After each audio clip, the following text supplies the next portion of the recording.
안녕하세요. 불만창 기자들입니다. 오늘은 창 기자가 바통을 터치하는 것처럼 제주 전지훈련을 간 상태고 아마 지금쯤이면 돌아왔을 건데 그래서 저 혼자 스쿼드 분석을 하겠습니다. 커뮤니티 글에도 남겼지만 부득이 가족의 일로 인해서 집에서 혼자 찍는 거 좀 뒤에 좀 지저분한데요. 좀 양해해 주시면 감사하겠습니다.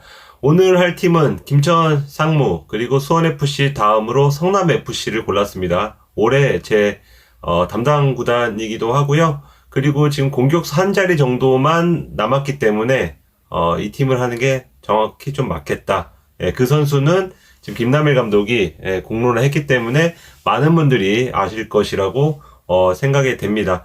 성남은 지난 2년간 텐텐을 하면서 아슬아슬하게 좀 잔류를 했는데요.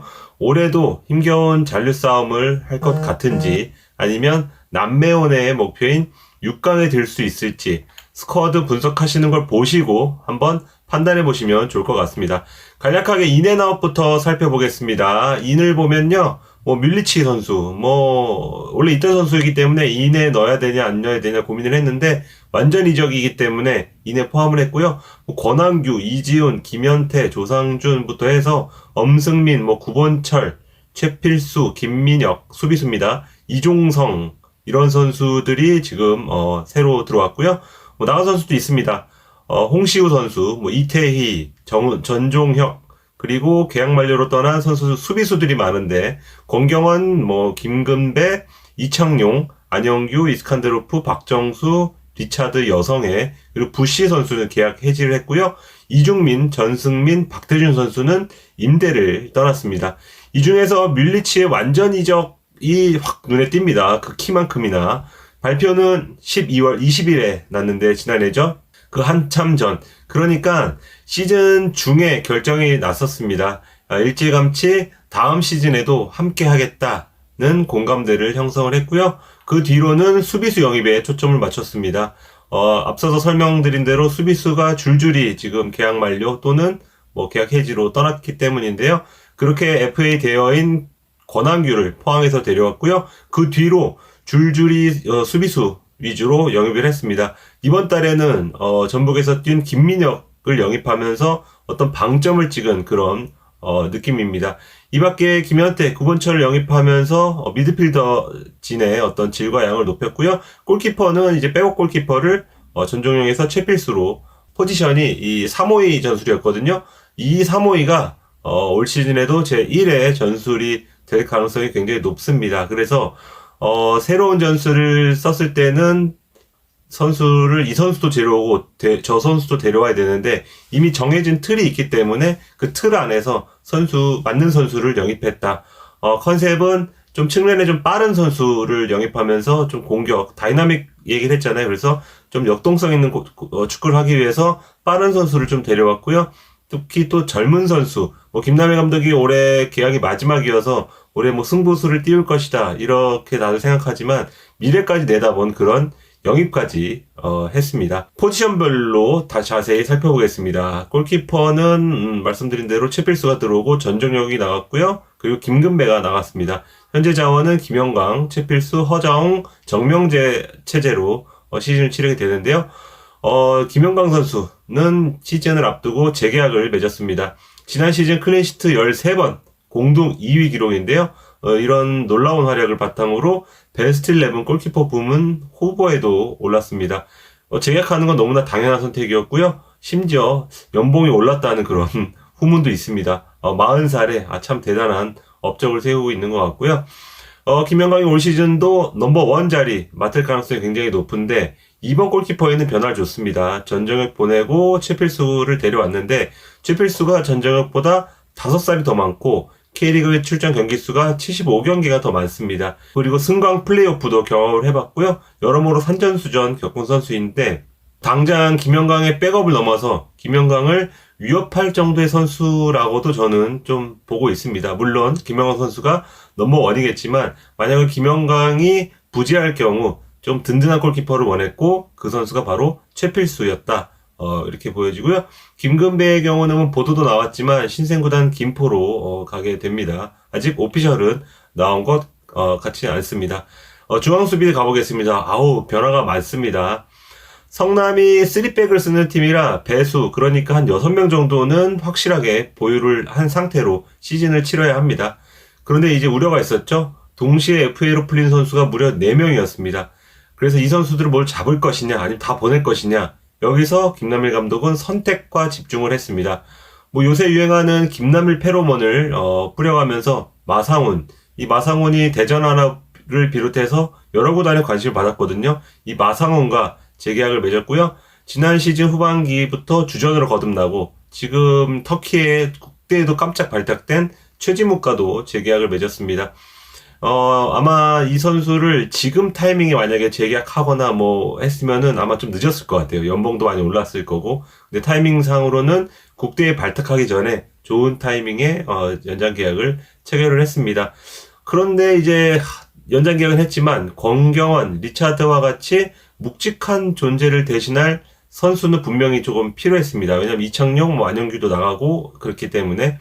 그래서 이제 대신 이제 구단 재정상 큰 이적료를 드릴 수 없잖아요. 그렇다 보니까 FA에 집중을 했고, 포항에서 뛴 권항규, 전북에서 뛴 김민혁을 차례로 영입을 했습니다. 그래서 최지묵, 김민혁, 권항규로 이어지는 꽤 그럴싸한 3백 조합이 완성이 됐습니다. 물론 뭐 마상훈 선수가 들어갈 수도 있는 거고요. 여기에 수미, 그리고 3백의 오른쪽 수비를 볼 수 있는 이종성을 재임대하면서 뎁스를 넓혔습니다. 관건은 아무래도 최적의 조합 찾기입니다. 왜냐하면 지금 발을 맞힐 시간이 한 달 남짓밖에 되지 않기 때문에 이 선수들로 얼마나 큰 시너지를 낼 것인가, 그리고 누가 권경원의 역할을 할 것인가, 여기에 좀 초점을 맞춰서 준비할 것 같습니다. 측면 수비도 중요하죠. 측면 수비는 변화폭이 크지 않습니다. 뭐 이지훈 새로 왔지만 이지훈과 이태희가 뭐 자리를 뭐 맞바꾼 정도, 그 정도라고 보시면 되는데요. 일단 그만큼 기존에 있던 선수들을 조금 믿는다라고 보시면 될 것 같습니다. 지난 시즌 후반기 멤버가 그대로 선발로 나설 가능성이 높아 보이는데요. 현재 스쿼드 상으로는 왼쪽에 박수일, 그리고 오른쪽에 이시영이 나올 가능성이 높습니다. 두 선수 모두 발이 빠르고 오버래핑 잘하고 크로스 좋다. 즉 공격력이 좋은 선수라는 특징이 있습니다. 앞서 말한 김남일 감독의 어떤 다이나믹한 축구를 위해서는 그 윙백의 공격력이 중요하거든요. 두 선수를 조금 앞세울 것으로 좀 보여집니다. 더욱이 최지묵, 권한규 이런 선수들이 뭔가 공격적으로 빡빡 올라가고 이런 스타일이 아니고 좀 안정감 있는 선수들이거든요. 그래서 측면 윙백에 힘을 줄 것으로 보이고요. 최근 2년간 부상도 많이 당했고 좀 폼이 떨어지긴 했는데, 저는 박수일, 이시영만큼이나 서보민 역할도 좀 중요해 보인다. 지금 뭐 박수일, 이시영이 풀로 K리그 1 구단에서 팀을 이끈 그런 경험은 좀 부족하기 때문에 그런 어떤 무게감 있는 서보민이 중간에 나와서 뭔가 한번 팀을 한번 일으켜 준다면 좀 더할 나위 없을 것 같고요. 지금 주장도 4년 연속인가 맞다가 이번에 처음으로 뗐는데, 이게 뭐 선수 개인적으로는 서운할 수도 있지만 어떻게 보면 부담을 좀 떨쳐내고 진짜 선수 본인의 어떤 실력을 발휘할 수 있는 그런 여건이기 때문에 저는 서보민 선수의 올 시즌 한번 기대해 보고요. 이지훈 선수 역시 미친 듯이 뛰는 그런 스타일이기 때문에 이시영 자리를 위협할 수도 있을 것 같습니다. 그래서 이 4명의 체제에 신인인 장효준과 장영기가 기회를 넘볼 것으로 보여집니다. 중앙 미드필더 보겠습니다. 일단 대부분이 잔류했습니다. 김민혁, 정석화, 안진범, 강재우, 권순영이 그대로 있습니다. 안진범, 강재우는 재계약을 했죠. 여기에 김현태, 구본철, 이종성을 좀 더했는데요. 양쪽으로는 일단 넉넉합니다. 권순영, 그리고 미민혁이죠. 미드필더 김민혁이 일단 미들진의 중심축이 될 것으로 보이는데요. 여기에 부상에서 돌아온 이재원, 지난 시즌 후반기에 좋은 모습 보였던 안진범, 그리고 인천에서 가능성을 보였던 구본철, 그리고 장신숨이라는 좀 색다른 스타일을 지닌 김현태, 돌파가 되는 정석화 등도 경쟁력이 있는 다 선수들입니다. 때에 따라서는 윙어로 두는 전술, 경기 중간중간에도 전술 변화를 할 수 있잖아요.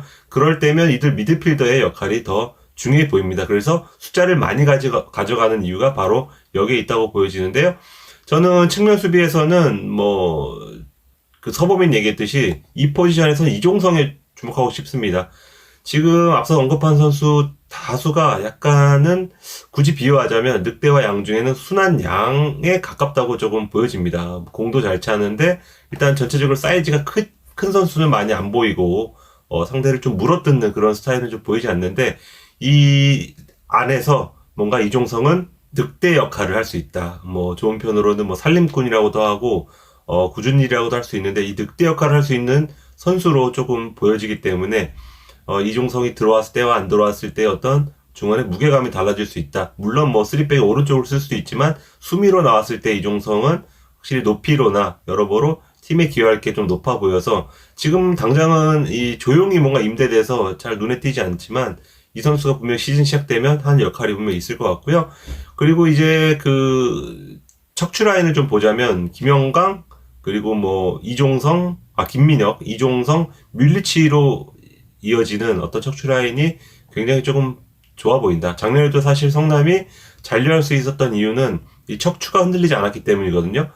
중앙 미드필더가 약간 불안했는데 권순영이 들어오면서 안정감이 있었고, 후반기에는 권기영만이 확실히 무게감을 잡아줬고, 김영광은 슈퍼 세이브를 했고, 뮬리치는 여전히 잘했고, 이 척추 라인은 굉장히 좋았는데, 여기 약간 변화가 있지만 그래도 어떤 그 무게감 있는 선수들이 지금 보유하고 있기 때문에 성남의 척추는 괜찮아 보인다고 생각합니다. 그리고 이종성 그 본인도 작년에 부상도 있었고 생각보다 많은 경기를 못 뛰었거든요. 후반기에는 주로 교체로 많이 들어간 것으로 기억하는데 이를 악물지 않을까 좀 생각이 됩니다.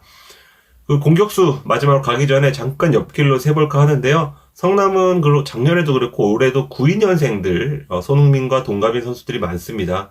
새롭게 영입된 수민혁 선수가 9위죠. 그리고 이종성도 9위입니다. 그리고 기존 선수 중에는 미민혁이 9위고요. 박용지, 안진범 9위입니다. 지금 권경원, 이태희 이 두 선수도 9위인데 이 선수들이 빠졌지만 9위즈들의 숫자가 적지 않습니다.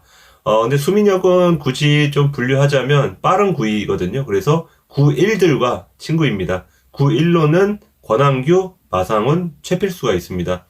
국대가 요즘 보면 9-2즈, 9-6즈, 9-7즈라 그래서 뭐 김민재, 뭐 황희찬, 황인범 이런 선수들이 지금 백승호 이런 선수들이 지금 대세를 이루고 있는데, 성남은 9-1즈, 9-2즈 이 형들이 중요한 롤을 맡고 있습니다. 이 중 좀 사교성이 좋기로 좀 유명하잖아요. 수민혁이 얼마나 빨리 팀 스피릿을 끌어올려줄지가 저는 좀 기대가 됩니다. 스트라이커 마지막으로 가보겠습니다. 일단 뮬리치 이 선수는 이제 뭐 변함없이 이 뮬리치 원맨 팀이라고도 봐도 될 정도로 이 선수의 존재감이 굉장히 클 수밖에 없다.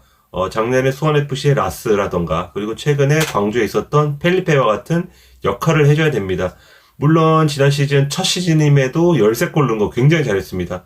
그런데 그보다는 더 많은 골을 넣어야지 성남이 목표로 하는 6강에 좀 도달할 수 있기 때문에, 그래서 또 완전 이적하면서 좀 투자를 한 거고요. 그의 기대를 좀 부응할지 좀 지켜보면 좋을 것 같고요.